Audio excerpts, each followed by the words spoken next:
another Mech Gaming. This is not a collections of pickers video, this is a versus video. Basically, which is better? The Nintendo Mini Classic, or the Classic Mini, or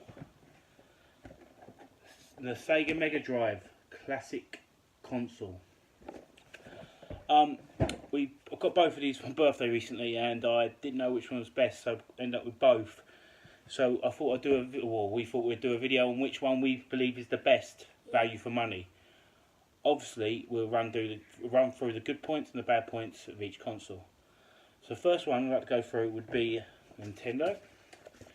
The price has come down a lot recently. This has gone for as high as $150 when it first came out, but I believe this is going for 80 quid. I believe we paid 85 for it brand new, but you can pick them up second hand for 80. I've seen them as low as 60. But the actual console itself is fantastic quality. It's a lovely, good looking piece of kit. Exact replica of the original. Comes with some great games. Comes with Mario Kart, Zelda, Street Fighter, just to name a few, to be honest, which is on the back. There you go. My only, if I'm going to be nitpicking, is that, or there's not a nitpick, there's only 21 games on this, which granted they're probably the 21 most favourite games, or the most best games on the console itself, but unlike the Sega, you can't, it's so small that you won't be able to, let me just open it up and show you quickly, that's probably best.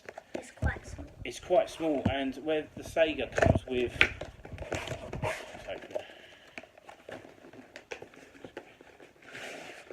the Sega comes with a option to put more games on, as in the actual cartridges. As you see, it's a lovely piece of kit. Fantastic. Nice and smooth. Lovely. You said it looked like a tape deck. Yeah. God knows why he knows what a tape deck looks like. Guardian of the Galaxy. Yeah, that's probably it. But it does not come with available to put a new cartridge in there of a game that is not currently on this. I understand you probably could chip it or something, or like add games to it like illegally. I'm not going to do that. So that's the only thing I would say. Nintendo have been a bit stingy compared to the Sega. They've only got 21 games on this, and there's no ability to put any of your old cartridges in on top of it. So for that, I would say that's its only falling part. The quality of the product, I mean, just feeling it, it's worth everything a bit of, even with 150 originally when it first came out. I wouldn't be too sad paying that for this piece of kit because it is quality. And it's fun. And it's fun. So actually, we had a go on it earlier on today. What do you think, Ash? What did you find? What was the good things about you? I love the games, definitely. I definitely love Street Fighter and Beat me twice. And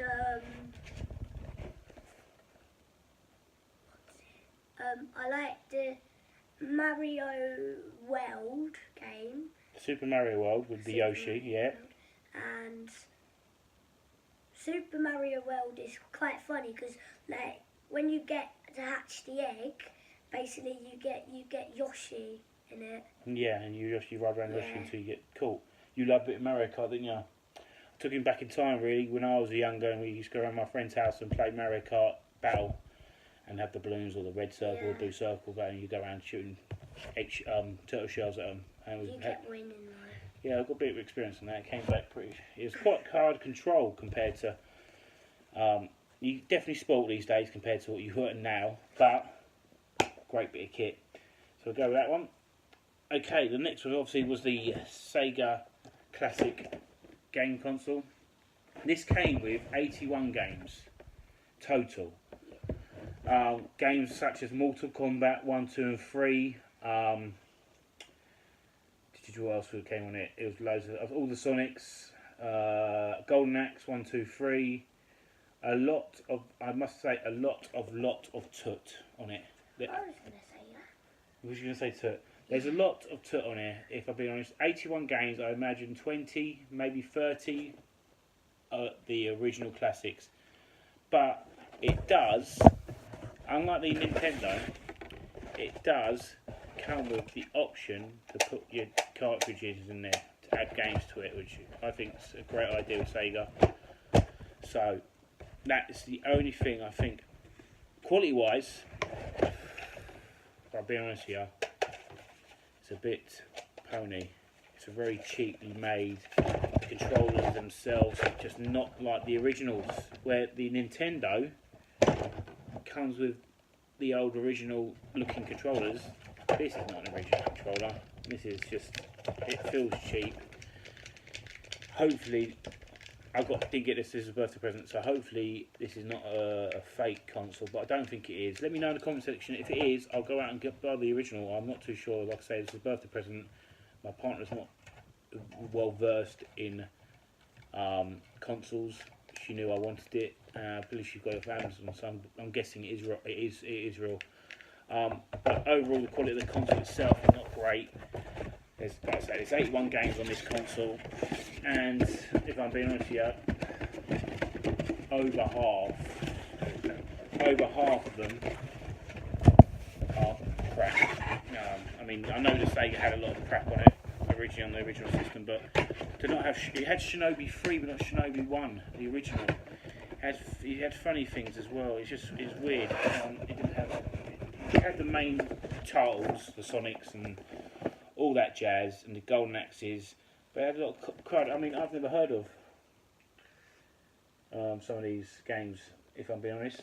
But yeah, so out of the two, oh yeah, sorry, Ash, what did you think of the game? You had a little play on it, didn't you? Yeah, I don't like the control. I like the other controllers better than them ones because they don't have the things on the top. I like the ones with the things on the sides.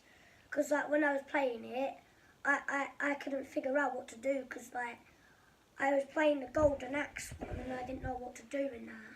Yeah, I mean we didn't play long on it. You got bored quite easily. I think it's because the adapter wouldn't fit in the TV. Yeah, not properly. So it was a bit of a painstaking process, but I believe my partner paid for a brand new £54 or something like that for.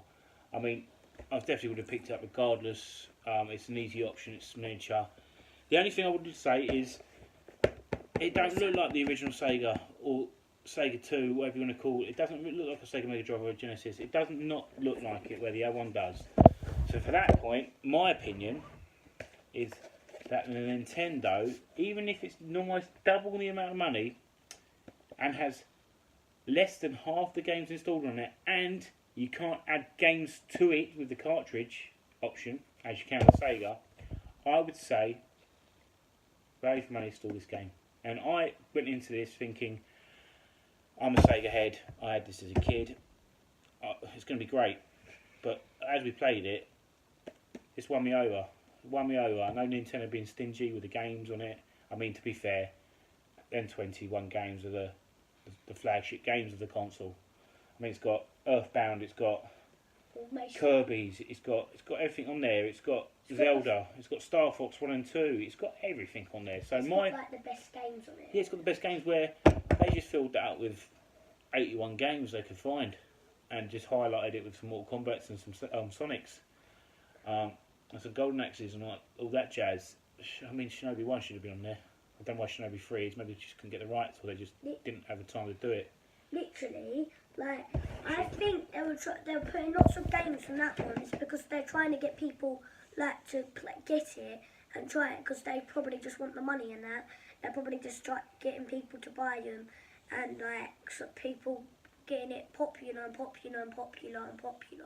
So because, like, they've got some good games on it, but most of the like Mortal Kombat and that, Sonic, but like all of the rest of the games are just toots. Just well, to be honest, we didn't give them a good chance to, if I'm being honest with you, but some of the games just look cheap, and you'll see hopefully in the start of this video, you'll see the option screen or select screen. The quality on the difference between the two is just second to none. I mean, that is just you're paying for the quality on it.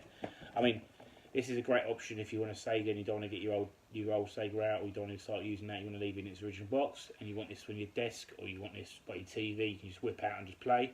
That's great, and you can put your cartridges in it. You could fit that in your pocket. You could go anywhere with it. Just put it in your pocket. You're like. No, I think the same with both, to be honest. I mean, that box is Yeah. massive compared to that box, but They're both small. they're both small consoles. I believe that's obviously smaller. Yeah. But my honest opinion, and you take it how you want to take it, is I'm a Sega man, but the Nintendo wins hands down on this particular classic mini series. What would you say the same? Probably, yeah. So that's our verdict. Nintendo wins on this one. The only reason I'm saying that wins because it's got better games and it's got better controller and the console. It just looks better. It feels better to play. It's everything about it's better. Like I say, I'm hoping I'm not doing this any justice. I haven't got the original one, or this is some reason not the right one because the quality's just not there. To be honest, I'm a bit surprised with Sega if that is the case. But that's our opinion. Take it as you would. Like I don't. You might have come to another opinion. You might have another view on it. Let us know in the comment section. Let us know. Like the video, subscribe, share, all that good stuff, and we'll see you later. Bye. Bye.